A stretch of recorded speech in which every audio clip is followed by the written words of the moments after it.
She sold bolts and drills. They mocked her, thinking she knew nothing, but when the challenge came, one shot told the truth. Before we dive in, tell us in the comments, which country are you watching this story from? The hardware store was a place of order. Screws aligned in narrow plastic drawers, spools of copper wire gleaming under buzzing fluorescent lights, and the ever-present smell of sawdust and oil. It was quiet most days, save for the occasional clank of metal or the murmur of casual shoppers. Sarah Kane didn't mind the quiet. She liked it. It gave her space to breathe, to think, to forget. Every morning she arrived 15 minutes before her shift. Every evening, she stayed 10 minutes late to reset the aisles and reorganize. The drill bits was not because she had to, but because she couldn't shake the habit of discipline. To most, she was just another middle-aged woman behind the counter. She wore the same tan work shirt as the others, her name stitched above the breast pocket. Her graying hair was always tucked beneath a simple baseball cap. Her voice was polite, her manner efficient. But no one ever asked about the small tattoo. Half hidden beneath the sleeve of her shirt, a tattoo some might recognize. If they looked close enough, the eagle, globe and anchor of the United States Marine Corps, with a crosshair overlay. No one asked, so Sarah never told. She had become good at silence. It was a Tuesday when the young Marines came in, 4 of them, loud, confident, bursting with that freshly minted sense of superiority that came with surviving boot camp. Their hair was buzzed, their chests puffed, and their boots polished to an impossible shine. They moved through the store like they owned it. Voices booming, hands gesturing with exaggerated swagger. They were looking for something specific, anti-recoil bolts, or something close to it. One of them, clearly the alpha of the group, spotted Sarah near aisle 3 stocking socket wrenches. "Hey lady," he called out, just loud enough for everyone in the immediate vicinity to hear. "You ever fire a weapon, or are you more of a customer service type?" His friends chuckled. Sarah looked up, met his gaze briefly, and gave the same polite smile she offered everyone. "Can I help you find something?" Exchanged glances with the others, suppressing a grin. "Yeah, we need some anti-recoil bolts, but I'm guessing you probably think recoil is something you get from bad coffee." Sarah didn't blink. She didn't sigh. She just stood, wiped her hands on a rag from her back pocket, and walked down the aisle. The Marines followed, whispering jokes behind her back. She stopped at aisle 7, crouched low, and pulled out a plastic box with rubber-sealed bolts. "These are vibration dampening," she said, holding them out. Rubber washers included. Rated for high impact, should work for rifle stabilization. The lead Marine paused, his mouth slightly open. He recognized the product. It was exactly what they needed. "Lucky guess," he muttered, taking the box. They walked off, the moment already fading, another harmless jab exchanged. But before he left, the same Marine glanced over his shoulder. "I bet you're real good at shooting price tags." Sarah's hands paused briefly as she scanned items behind the counter. She looked up once more, her voice even lower this time. "I used to shoot things where the price was someone's life." He snorted. The others laughed again. "All right, Grandma Rambo," one of them quipped. They left the store with their purchase and didn't look back. But someone had heard, Tom, the manager, leaning over from the paint counter. He didn't laugh. He didn't speak. But later that night, when the store was closed and the lights dimmed, he pulled up a chair behind the checkout counter. "Marine Corps?" he asked gently. Sarah didn't look up. "A long time ago." Tom nodded slowly. "Didn't know." "You don't talk about it." "No reason to." He didn't press further. Sarah appreciated that. That night, in the stillness of her small apartment above the downtown bakery, Sarah opened a drawer she rarely touched. Inside was a shadow box, its glass scratched, the wood frame worn from years of handling. Inside lay an old Marine Corps badge, a folded American flag, a pair of dog tags, and a photograph. The photo showed 8 Marines kneeling in the sand, rifles at the ready. One of them was Sarah, younger, harder, eyes sharp. Written on the back, 3rd Recon, Al Anbar, 2006. Her finger hovered over the glass. She closed the drawer and turned out the light. The past stayed there, for now. The doorbell jingled as the afternoon lull settled over the store. Sarah didn't glance up. Routine grounded her focus. Organizing shelf 12B, socket extenders. Then a man's voice, calm but sure. "Excuse me, ma'am." That tattoo. Eagle, globe, anchor, with a crosshair. "You recon?" She turned. The man wore a weathered Marine Corps cap. The sun-bleached kind passed between wars and stories. His stance was unmistakable, military. "3rd Recon," Sarah replied evenly. "A long time ago." He extended a hand.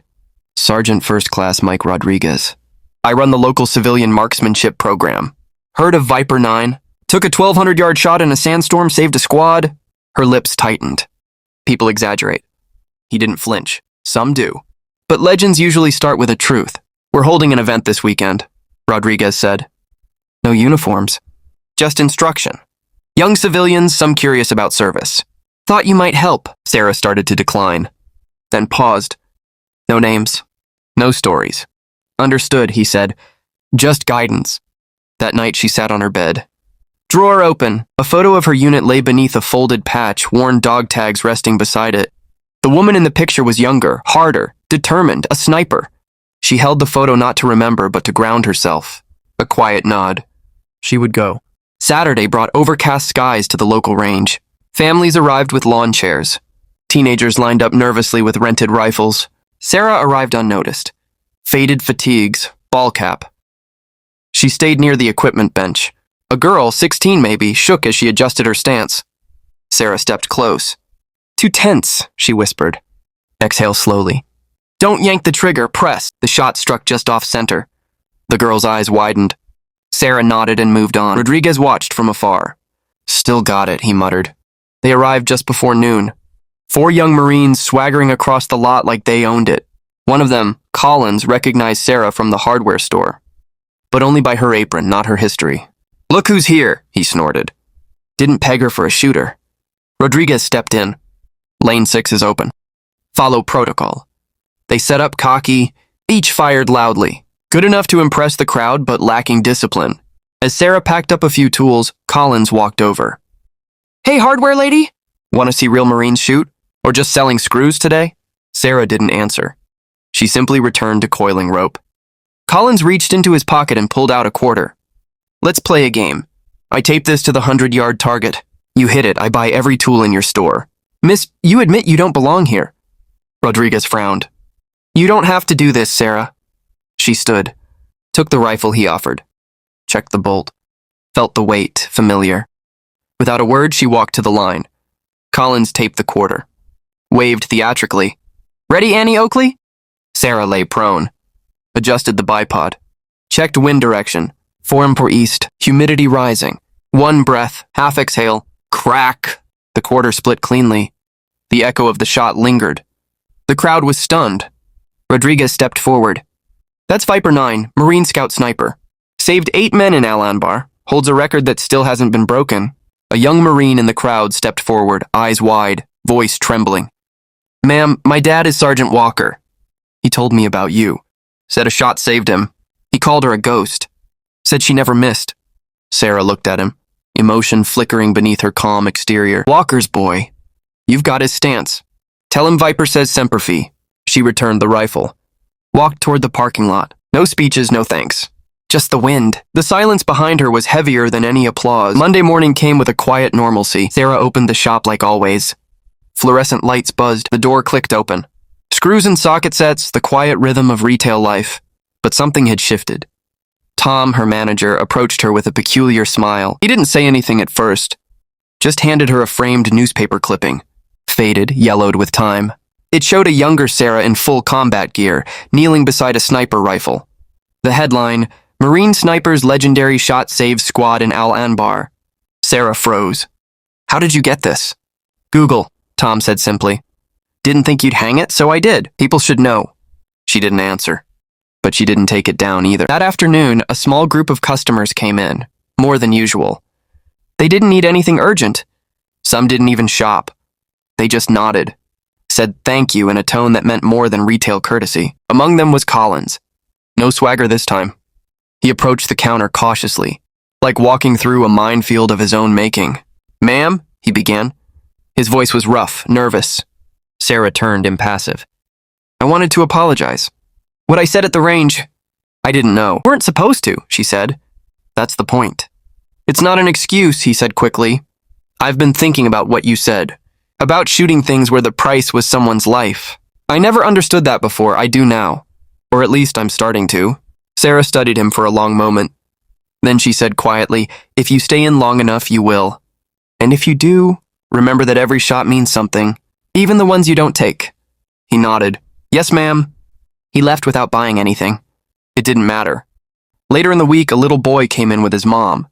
She was shopping for garden hose attachments. He wandered over to the tool aisle where Sarah was restocking. He stared up at her with wide eyes. Are you really a soldier? He asked, too loud the way children do. Sarah crouched to his level. I was, a Marine. That was a long time ago? What's the difference? He asked. She smiled, a real one this time. Marines are just more stubborn. She reached into the drawer behind the counter, pulled out a small American flag pin. Just a token from a veterans group. But she held it like it mattered. Can you keep this safe for me? She asked. And when you're older, remember this. Real heroes don't need to tell everyone they're heroes. The boy nodded solemnly. His mom blinked back tears. By the following weekend, the story had spread far beyond the shop. Local news picked it up. Hardware clerk turns out to be decorated Marine sniper. They asked for interviews. She declined them all. I already gave what I needed to give, she told Tom. Still, the tone in the store had changed. Customers asked for her by name. Local veterans came by just to nod and say, Semper Fi. Teenagers looked at her with wide-eyed curiosity. Not because she was flashy, but because she wasn't. One evening, Rodriguez stopped by the shop. Off-duty, casual. You handled it well, he said. Sarah leaned against the counter. I didn't want it. Any of it. Didn't ask if you wanted it, he replied. But you earned it. She exhaled slowly. You think that coin stunt was the end of it? They'll want more. They always do. You don't owe them anything. Just keep doing what you're doing. It speaks louder than all the noise. Later that night, Sarah stood outside the store as the sun dipped behind the hills. Her reflection stared back from the window, part hardware clerk, part warrior. She wasn't trying to be remembered. She was trying to be useful. Some people demand respect. Others earn it in silence. In Sarah Kane, she earned it in the echo of a single shot. 2 weeks had passed since Sarah's story swept through town. The store had become something of a landmark, visited by people who came not for tools, but to see the quiet woman who had once held a rifle steadier than most men held their breath. But Sarah remained unchanged. She stocked shelves, fixed mislabeled bins, listened to customers talk about home, improvement projects like nothing in the world had shifted. She had found calm in the routine. Until Rodriguez came back, this time with a more serious look on his face. We've got a problem, he said. Sarah didn't even glance up. Only problem I deal with today is a missing socket adapter. I mean a real one. The county wants to cut funding to the youth shooting program. Insurance, liability. They want to shut it all down unless we show real value. Sarah still didn't look at him. I need your help. We're organizing a mentorship event. Civilian youth and junior ROTC. We want veterans to coach the kids. They trust you. More than they trust any officer. She finally turned. Her eyes were tired, not angry. I'm not a teacher. Rodriguez shrugged. Neither are half the people trying. But you've seen the other side of that scope. You know the stakes. That matters. Against her better judgment, Sarah agreed. Saturday arrived with early sun and a restless wind. The community range was alive with parents, kids and instructors milling about. Some teens looked eager, others awkward. Sarah arrived late in a faded hoodie and ball cap. She avoided the registration tent and went straight to the range. Rodriguez waved her over. You're assigned to lane 5, pair of sisters. One's got potential, the other's scared of her own shadow. Sarah gave a terse nod. She found the girls at her lane. The younger one, maybe 13, held the rifle like it might explode. The older 16 had a little fire in her. Sarah didn't give them names or her own. Just adjusted their stances, helped them breathe. It's not about force, she said. It's about stillness. Like waiting for a deer that doesn't know it's being watched. The younger girl flinched after every shot. Sarah didn't flinch with her. She stayed patient. By midday, the range was humming. Laughter mixed with controlled fire. Sarah said little. But her lane had the best scores on the board. At lunch, she sat alone near the ammo crates. Watching. Always watching. Rodriguez sat beside her. You're good at this. Doesn't mean I want to be. Doesn't mean you shouldn't. He pulled out a folded list. We've got kids asking to be coached by you, by name. They say the quiet lady with the steady hands made them feel safe. You're doing more than teaching. You're showing them something bigger. Sarah didn't respond, but she didn't walk away either. The final drill of the day was a team competition. Each pair would fire in turns with combined accuracy scored. The sisters were up against a pair of ROTC boys who had clearly been practicing. The girls were nervous. The younger one was shaking. Sarah stepped close. You don't have to beat them. Just beat your last shot. That's it. Improve. That's the mission. The girl took a deep breath. Fired. The shot rang true. Not perfect, but solid. A clean hit. Sarah gave the faintest smile. The crowd clapped as results were read. The sisters came in second, just behind the ROTC pair. But they were grinning like they'd won gold. The younger girl turned to Sarah. Are you famous or something? Sarah knelt. I was something once. Now I'm here. And here matters more. After the event ended, parents and volunteers packed up. Rodriguez handed her a certificate with her name printed neatly. Volunteer instructor Sarah Kane. She stared at it for a long moment. I don't need this. Maybe not, he said. But the kids do. They need to see your name beside theirs. To know someone like you gave them time. She took it, folded it into her jacket. Then, after a pause, added, I'll come next week. But I'm not giving speeches. Rodriguez smiled. Didn't expect you to. That night, Sarah returned home to a quiet apartment filled with quiet memories. She set the folded certificate on the counter, beside the old photo of her unit, then pulled out a second frame. She slid the certificate inside, set it next to the photo. 2 lives, finally sharing the same. A month passed. The whispers around town had quieted, but the respect remained. Customers at the hardware store greeted Sarah with softer tones. Veterans stopped in just to say hello, and teenagers from the shooting event waved shyly when they passed her in public. Sarah still worked the same way, quiet, focused, with no interest in attention. But attention, as it turned out, wasn't done with her. One afternoon, a car pulled into the lot, government plates flashing in the sun. A man in a blue blazer stepped out. Clean-cut, firm jaw, the type who looked like he had PR meetings scheduled between handshakes. He walked up to the counter and smiled. Sarah Kane? I'm with the State Veterans Affairs Office. I was hoping we could talk. Sarah looked up slowly. I'm working. I understand. It's just, we're holding a public ceremony next month, honoring local veterans who've made an impact beyond their service. You were nominated. She blinked. I didn't nominate myself. No, ma'am. Dozens of people did. Students, parents, Marines, they've asked for you to speak. Sarah's mouth drew into a thin line. I don't give speeches. The man offered a practiced smile. We're not asking for a speech. Just a presence, a name, something they can remember. That evening, Sarah stood in her kitchen, the nomination letter unfolded beside a cup of untouched coffee, the newspaper photo, the certificate from the youth program. All of it was beginning to form a timeline she hadn't asked for. She opened her drawer and took out her tags. They were cold, heavy, honest. She made her decision. The day of the event arrived with flags and folding chairs. A crowd had gathered at the city memorial lawn. A makeshift stage had been built, flanked by posters of past honorees. Sarah arrived late, wearing her usual clothes. No medals, no dress blues, just her. Rodriguez spotted her from across the field. Walked over. Wasn't sure you'd come. Wasn't sure I should. He nodded at the stage. There's a chair with your name on it. Not a podium. Just a chair. She followed him. No announcements were made. No music played. Instead, the mayor stepped forward and addressed the crowd. Today, we honor not the loudest among us, but those who've served in silence. Those who don't need to tell their story, because their actions speak louder. He turned to the seated veterans. Sarah Kane is one such person. She doesn't want attention, but sometimes the quiet ones deserve it most. She's shown us what service means, not just on the battlefield, but after. Applause, warm, earnest. Sarah didn't rise, didn't wave. She simply nodded. That was enough. Later, a teenage girl from the shooting event approached her. Miss Kane, I joined ROTC because of you. Sarah smiled faintly. Don't join because of me. Join because you believe in something. I do now, the girl replied. That night, Sarah returned home. She placed the program from the event beside the old photos and certificates. There was no fanfare in her apartment. No celebration. Just stillness. She sat down, took out a notepad, and began writing. It wasn't a memoir. It wasn't for publication. It was just for her. And maybe someday for someone who needed it. She began with 5 words. I used to be Viper. Then she scratched it out. Started again. I am Sarah Kane, that's enough. In a world obsessed with standing out, she had shown that strength could be silent. That legacy didn't need to roar. It only needed to endure.